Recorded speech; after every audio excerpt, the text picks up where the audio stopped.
So we've seen the guy, he's come back from death.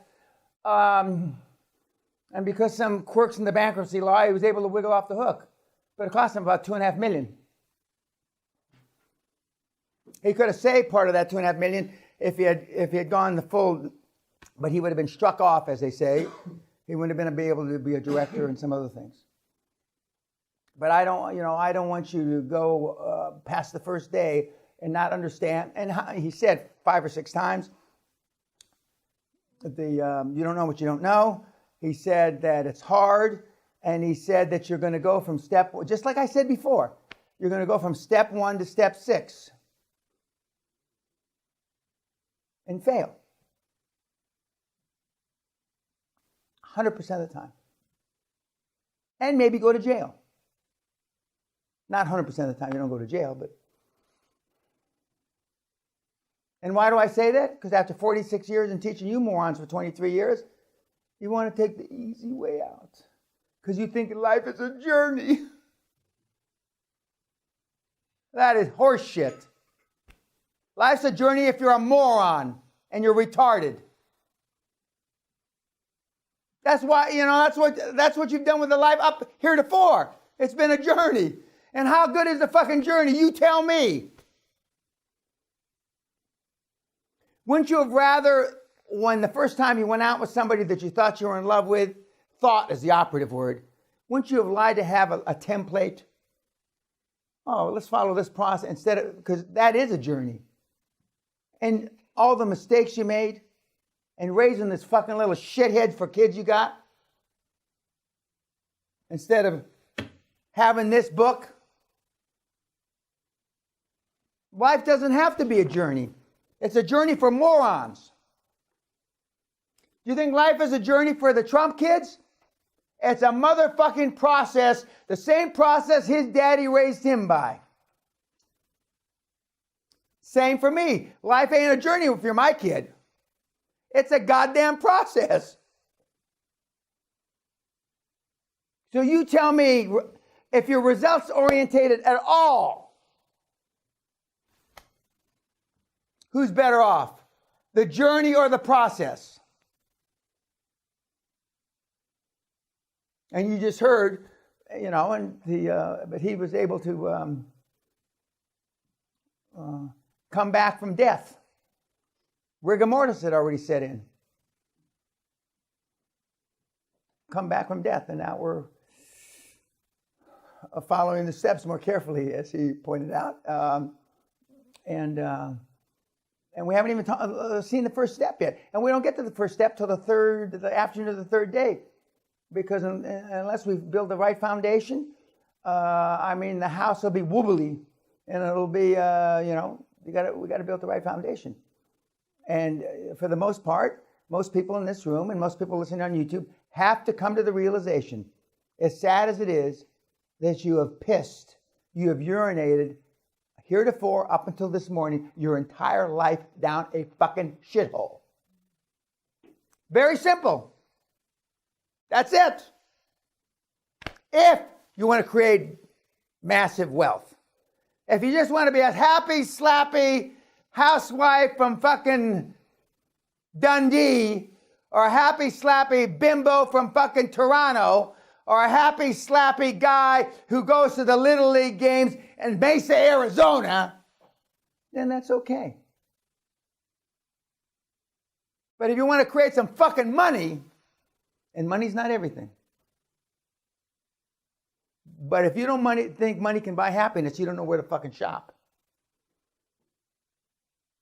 Say that with an Irish accent. You don't know where to okay. If you don't think money can buy happiness, you don't know where to shop. If you don't think money can buy happiness, you don't know where to shop. Correct. Correct.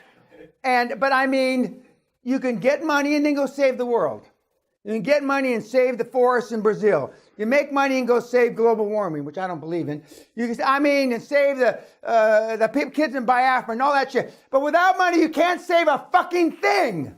Don't you understand? Don't the fucking idiots on YouTube understand that? Until you make some shekels. Until you make some fucking coin. You can't help anybody. Because if love got the job done, you wouldn't all be fucked up. And I've had mothers, daughters, grandfather, daughter, son. I've run 3 generations the gamut in this seminar here. And they all say the exact same thing. The daughter looks to the mother, you fucked me up. The mother looks to the father, you fucked me up. And they all agree. And where it really gets dicey is the second or third days after they have a few drinks, a few pops. Then it can get fucking ugly, as Sally would say. Fucking ugly. Nothing like a mother to turn on her daughter or vice versa. Nothing like it. It's like in the fucking movies. It's like a goddamn soap opera.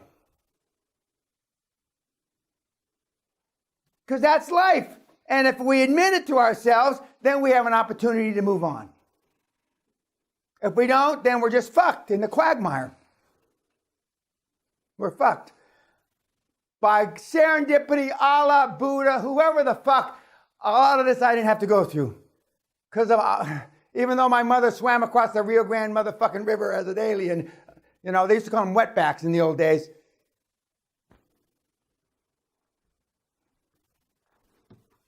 She found this book, praise Allah, by accident. And I had an alpha male father who I was afeared of.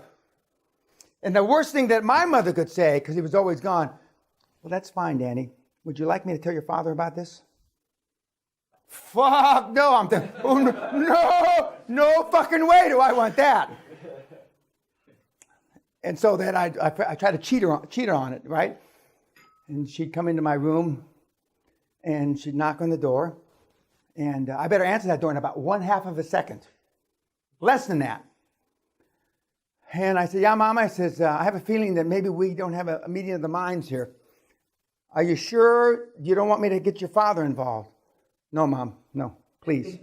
No, I don't want Dad involved. No way, shape, manner, or fucking form. And that's how they kept me straight. And if the nuns beat me at school, my dad, it was good.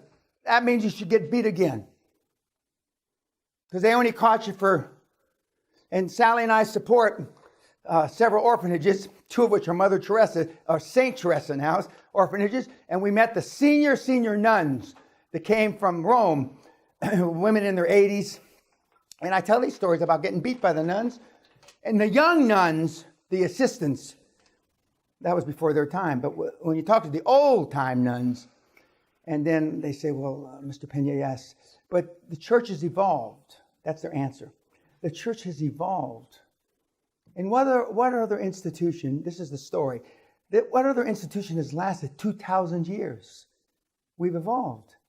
We've learned from those experiences. I know Catholic-raised kids that if you put your hands out, they can still go like this because of getting whacked by the nuns. I used to teach catechism, if you can believe it or not. I used to teach Bible study. Fucking Bible. Can you fucking believe I taught Bible study? Hallelujah. Praise the Lord and pass the fucking ammunition. Goddamn right. And when I, you know, and the nuns and the 2 senior nuns, and they say, oh, and then I can still remember some of it. And so they say, and they, oh, well, he's a good man.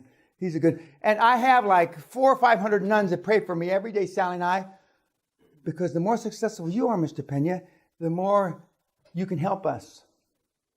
We support a mission in Sri Lanka, a school in Rwanda, 3 orphanages in the Philippines. I mean, and I'm drawn towards Catholicism, rightly or wrongly. The Catholic Church says, if you give us your kid the first 7 or 8 years, we'll own him for life. And that's true. And they own me.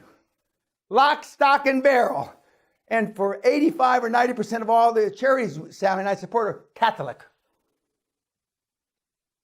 And I got all these hundreds of nuns praying for me every motherfucking day. I'm going to be on that. I teased the nuns. I said, you're going to all go to purgatory, sisters. And when I'm on that jet to fucking the big one, and they all say, you will. I mean, and every time I say a bad word, they're like this. And, you know, they had say hundreds of rosaries for me daily. for the Catholic, hundreds of rosaries for me daily. So, I'm just covering my bases. I'm just covering my bases. And when we support something that's non-Catholic, Sister Luce, who is at in Sri Lanka at the mission, well, she says, we should stay focused, Dan. We should, meaning Catholic, and we should stay focused.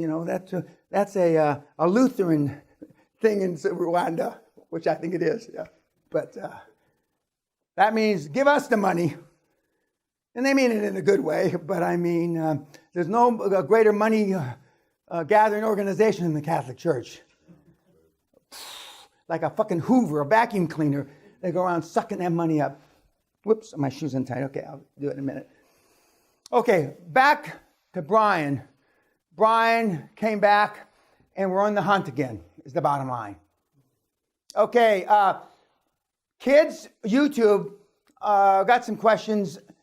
Look at the leading indices, stock market indices, to see what groups are up. To answer the question, and those are the groups that a Trump administration are going to influence. We'll talk more about it in detail. Okay, thanks, YouTube.